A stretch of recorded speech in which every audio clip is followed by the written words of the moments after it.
raconte les merveilles que fit le Seigneur.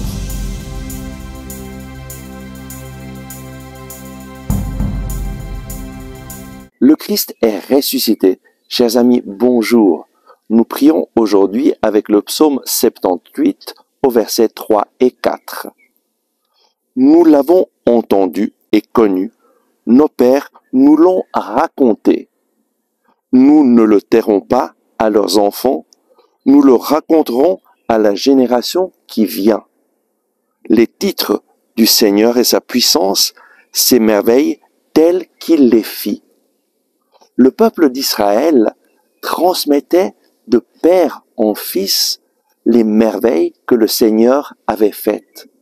On se racontait tout ce que le Seigneur avait fait et ainsi est née une tradition orale. Et peu à peu, cette tradition orale a été mise par écrite. Et nous avons donc la Bible, la parole de Dieu, mise par écrite, qui nous raconte les merveilles que le Seigneur a faites. Lorsque Jésus est venu, il est venu dans un peuple, le peuple juif, qui avait la parole de Dieu. Et les disciples de Jésus étaient habitués à prier avec la parole de Dieu. Jésus était habitué à prier avec la parole de Dieu et à raconter les merveilles que fit le Seigneur.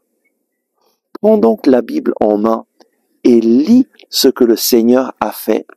Saint Paul nous dit dans la lettre aux Romains au chapitre 10, verset 17, que la foi naît de la prédication de la parole de Dieu. C'est lorsqu'on entend la parole de Dieu que naît la foi dans notre cœur. Donc, lorsque tu proclames la parole de Dieu pour toi-même, ou bien pour tes enfants, pour les personnes autour de toi, la foi va naître.